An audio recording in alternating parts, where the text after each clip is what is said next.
Bonjour tout le monde, moi c'est David Mpiana, je suis étudiant de l'université de Kamina en première licence à la faculté des sciences informatiques en conception des systèmes d'information et de l'édition 2021-2022.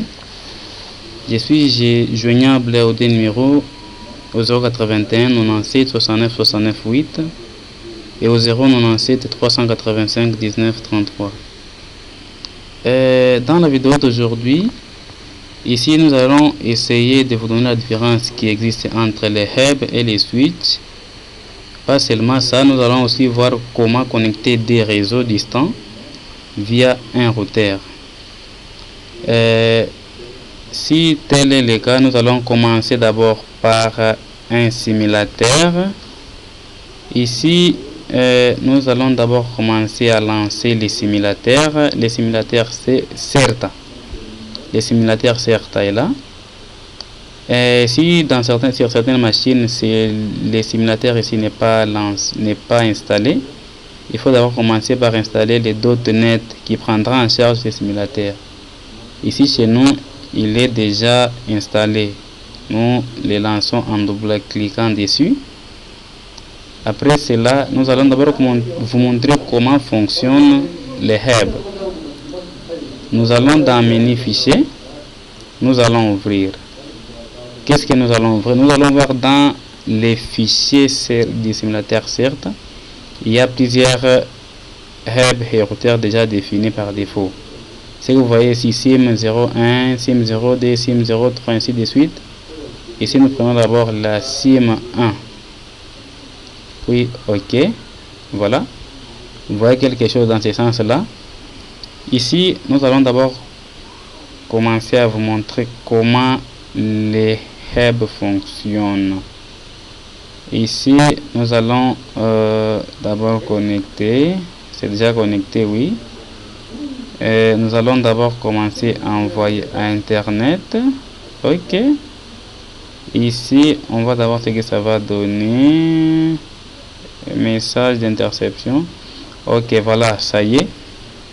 Ici, nous allons lancer un message ou bien une trame du message X au message Y. De la machine 1 ou bien la station première à la station 2. Nous allons faire clic droit sur la première machine et mettre une trame. Ici, on propose la destination soit en broadcast ou unicast. Dans ce cas, nous prenons unicast. Puis j'ai choisi la destination, c'est la machine de la station 3. Là, je clique sur OK. Vous voyez comment ça va se comporter. OK, là, avec les hubs, avec ce que nous venons de voir, les machines, les messages que nous avons envoyés partent dans toutes les stations, mais uniquement la station 3 qui réceptionne. Tel n'est pas le cas dans les switches. Avec les switches. Ici, avec les hubs, je pense que ça va déjà. Mais revenons un peu en arrière, prendre l'autre exemple du switch. On est dans fichier, toujours ouvrir. Bon, il faut d'abord enregistrer, ouvrir, oui. Là, dans ce cas, je prends les switches. Les switches, OK. Dès qu'il est lancé, je pars dans mode, je prends le Ethernet. J'essaie d'envoyer une trame à la machine ici, je clique dessus. Oh là là, je prends d'abord, celle-là c'est unicast, ce n'est pas broadcast, OK, merci. Je lance je prends la troisième machine, puis OK. Là, vous voyez comment ça va se comporter, c'est-à-dire la machine quitte de la station numéro 1 vers la destination qui est la machine de la station numéro 3. À la seule différence entre les hubs et les switches, les hubs envoient les messages à toutes les machines, mais uniquement la machine qui est ciblée, c'est celle qui va accuser réception. Ce qui n'est pas le cas avec la machine ici. Ça, ce n'est que des manipulations plus bas. Nous allons maintenant voir avec les Cisco Packet pour étudiants. Entrer maintenant en profondeur avec la liaison des deux réseaux via un routeur. Et nous lançons les Cisco Packet étudiants. où il est, on va le chercher. Cisco Packet, Cisco, ok, il est là, ok, là on peut les lancer. On lance le Cisco Packet étudiant, très bien, il est là. Et ici, à supposer que jusque là, nous allons mettre en place deux réseaux différents, chacun avec des machines qui seront interconnectées à un switch. Ici, il suffit de cliquer sur un des devices. Je prends la machine ici, je place la première machine, je reviens encore placer la deuxième. Ici, je prends d'abord les switches, je prends les switches ici, je les mets là-bas, je les lie au câble, je prends les câbles ici, je quitte de la machine vers les switches, je recommence encore l'opération, idem. Je pense jusque là ça va déjà. Ok, jusque là nous avons un réseau qui est interconnecté à des machines, mais jusque là ces machines n'ont pas d'adresse IP. Alors comment on donne les adresses IP à une machine? À supposer que la machine ici a l'adresse 192.168.2.5 et l'autre ici aura l'adresse comme adresse 192.168.2.6. alors comment faire pour donner les adresses IP aux machines? Là il suffit de cliquer dessus. Oh là là, voilà comment, qu'est-ce qui ne va pas? Très bien, on clique une fois sur la machine, puis on part dans disque top, on prend IP configuration. Ici nous allons mettre 192.168.2.5. ici c'est le masque de sous-réseau qui se met automatiquement. Ici on n'a pas encore besoin de définir la passerelle parce que nous ne sommes qu'au premier réseau. Là on peut fermer. Idem pour la deuxième machine, on prend dans disque top, on prend IP configuration. On peut mettre quelle machine? On peut mettre quelle machine ici? 192.168.2. Bon, qu'est-ce qui ne va pas? Attention, un instant. Ok, revenons un peu en arrière au niveau de la première machine. On a failli oublier quelque chose. On était là, oui, on a mis l'adresse IP de la première machine. Mais ici, on revient un peu en arrière, on nous a dit les subnet masques, c'est les masques des sous-réseaux. Bien sûr, le masque des sous-réseaux, donc ici, la machine doit appartenir dans quel réseau?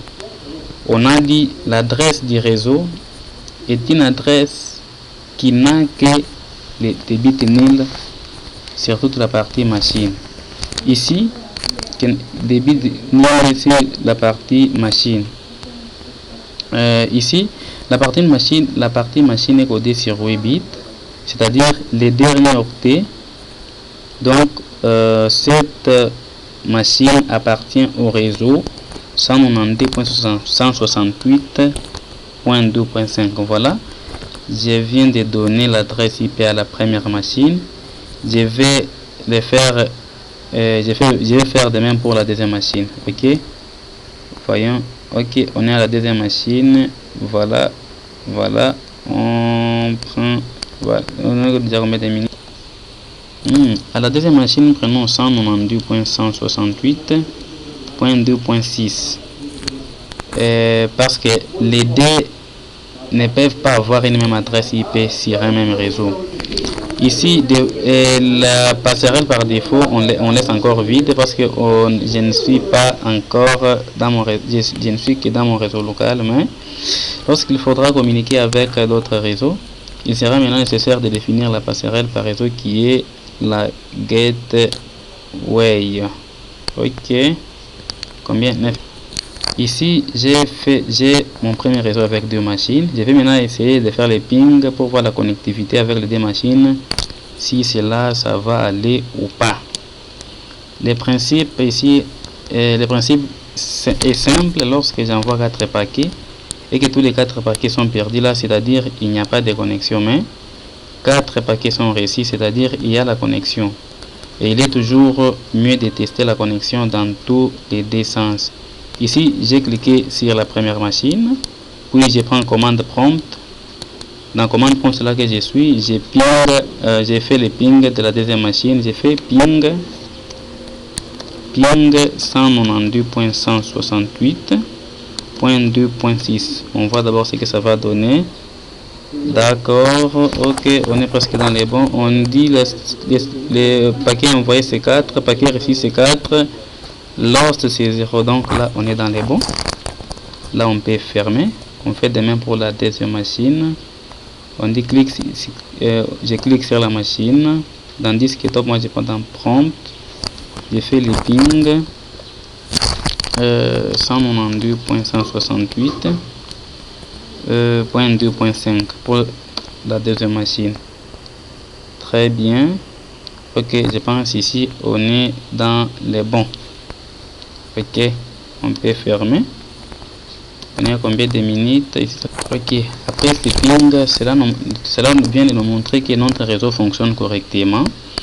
Et à partir de ceci, nous allons directement passer à la configuration du deuxième réseau, qui aura aussi deux machines comme le premier réseau. Ici, je prends dans End Device, je prends le générique, je mets la première machine, je prends la deuxième, j'ai besoin d'un switch, je prends les switches, je le place à côté. Je prends les câbles, je prends ce modèle ici, j'ai fait idem comme pour la première machine. D'accord. Je pense à ce niveau, ça va déjà, il n'y a pas de complications jusque là. D'accord.